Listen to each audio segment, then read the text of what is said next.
Hello everyone, कैसे हैं आप सभी। आई होप कि आप अच्छे होंगे और अपनी पढ़ाई को भी अच्छे से कर रहे होंगे। बच्चों, आज की क्लास में हम पढ़ने वाले हैं क्लास 12th का फिजिक्स। और इस फिजिक्स का हम वेरी इंपॉर्टेंट क्वेश्चंस को समझेंगे और वो भी सारे क्वेश्चंस चैप्टर वाइज होंगे। ठीक है बच्चों, चैप्टर वाइज का मतलब जितने भी हमारे फिजिक्स क्लास 12th में चैप्टर्स हैं उसमें जितने भी चैप्टर्स हैं सारे चैप्टर्स को एक एक करके उनका हम इंपॉर्टेंट क्वेश्चंस को समझेंगे। तो सबसे पहले आइए हम शुरू करते हैं पहला चैप्टर। चलिए बच्चों, पहला चैप्टर दिया हुआ है अध्याय फर्स्ट, वैद्युत आवेशता क्षेत्र। इसमें हम इंपॉर्टेंट क्वेश्चन को समझते हैं। तो आइए सबसे पहले हम समझते हैं पहला इंपॉर्टेंट क्वेश्चन।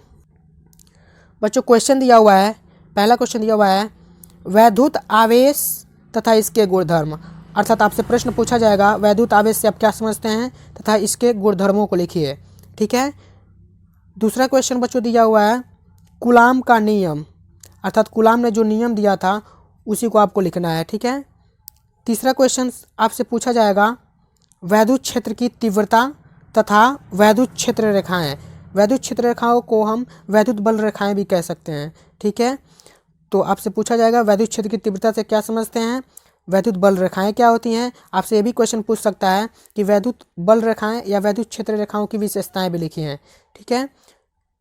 अगला क्वेश्चन है वैद्युत द्विध्रुव आघूर्ण क्या होता है तथा वैद्युत द्विध्रुव क्या होता है। अर्थात आपको समझना पड़ेगा कि वैद्युत द्विध्रुव क्या होता है और इस वैद्युत द्विध्रुव को समझने के बाद समझना पड़ेगा आपको वैद्युत द्विध्रुव आघूर्ण क्या होता है। ठीक है बच्चों, अगला इंपॉर्टेंट क्वेश्चन है एक समान वैद्युत क्षेत्र में स्थित वैद्युत द्विध्रुव पर लगने वाला बलयुग्म का आघूर्ण। क्वेश्चन क्या दिया है बच्चों, एक समान वैद्युत क्षेत्र में स्थित वैद्युत द्विध्रुव पर लगने वाला बलयुग्म का आघूर्ण। ठीक है बच्चों, अगला इंपॉर्टेंट क्वेश्चन दिया है वैद्युत द्विध्रुव को एक समान वैद्युत क्षेत्र में घुमाने में किया गया कार्य।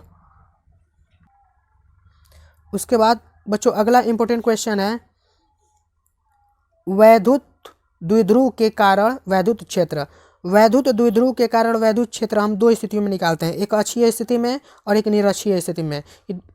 यह अक्षीय स्थिति में और निरक्षीय स्थिति में दोनों ही बहुत ही इंपॉर्टेंट है बच्चों, इसलिए इस क्वेश्चन को भी आप तैयार कर लीजिएगा। ठीक है बच्चों, अगला क्वेश्चन हम जानेंगे वैद्युत द्विध्रुव की स्थितिज ऊर्जा। अर्थात आपसे पूछेगा वैद्युत द्विध्रुव की स्थितिज ऊर्जा से आप क्या समझते हैं, इसका निगमन भी पूछेगा तो आपको करना होगा। ठीक है। अगला क्वेश्चन है वैद्युत फ्लक्स क्या होता है।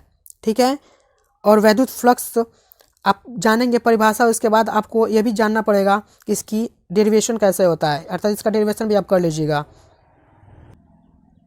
बच्चों अगला क्वेश्चन हम जानेंगे स्थिर वैद्युतिकी में गॉस प्रमेय तथा अनुप्रयोग। अर्थात जो गॉस ने स्थिर वैद्युतिकी में अपना प्रमेय दिया था उस गॉस प्रमेय को जानेंगे और उस गॉस प्रमेय के अनुप्रयोग को भी जानेंगे। ठीक है बच्चों, और यह 10वां क्वेश्चन जो है बहुत ही इंपॉर्टेंट इस चैप्टर का है। ठीक है, तो इस सारे टॉप 10 क्वेश्चंस थे, यह देख लीजिए एक बार, स्क्रीनशॉट ले सकते हैं आप। ठीक है, पहला क्वेश्चन से लेकर 10वां क्वेश्चन तक। ठीक है, ये सारे क्वेश्चंस बहुत ही इंपॉर्टेंट क्वेश्चंस है बच्चों, इसलिए आप इस इंपॉर्टेंट क्वेश्चन को पढ़ के जाइएगा। बच्चों ये सारे वेरी इंपॉर्टेंट क्वेश्चंस हैं इस चैप्टर का। बच्चों इस सारे क्वेश्चंस ऐसे ही नहीं, वेरी इंपॉर्टेंट है।